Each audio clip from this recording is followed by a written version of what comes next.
Hi, good morning. இன்றைக்கி நமக்கு விநாயகர் சதுர்த்தி. நம்ம வீட்டில் 3 பிள்ளையார் சிலை இருக்கிறதால இன்றைக்கி நம்ம பிள்ளையார் வாங்கலை. இவருக்கு தான் வச்சு இன்றைக்கி எல்லாமே செஞ்சு படைச்சோம்.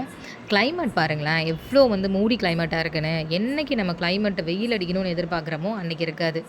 ஏபிசி மால்ட்டு காய வச்சுருந்தோம். வெயில் சரியாக இல்லைன்றதால ஏபிசி மால்ட்டெல்லாம் அள்ளி வச்சுட்டு கருப்பு கவுனியில் செய்கிற நம்ம கஞ்சி மிக்ஸை ரெடி பண்ண ஆரம்பித்தாச்சு.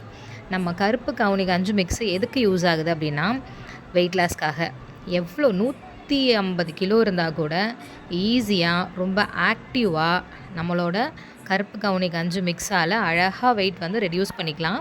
இது பார்த்திங்கன்னா காலையில் பிரேக்ஃபாஸ்ட்டுக்கு பதில் எடுத்துக்கணும். எப்படி இதை மேக் பண்ணணும் அப்படின்னு நம்ம ஏற்கனவே இதில் ஒரு வீடியோ போட்டிருக்கோம். ஸோ அதனால் ஓவர் வெயிட்டில் இருக்கிறவங்க ரொம்ப சஃபர் ஆகாமல் நம்ம கருப்பு கவுனி கஞ்சி மிக்ஸில் அழகாக நீங்கள் வெயிட் லாஸ் பண்ணலாம். வெயிட் லாஸ் ஆகும்போது நமக்கு வெயிட் லாஸ் சஃபர் ஆகும் இல்லைங்களா, ரொம்ப ஒரு மாதிரி மயக்கம் வரும், ரொம்ப டயர்டாக ஃபீல் பண்ணுவோம். அந்த மாதிரிலாம் இது இல்லாமல் ரொம்ப ஆக்டிவாகவே வெயிட் லாஸ் பண்ணலாம். Thank you and good night.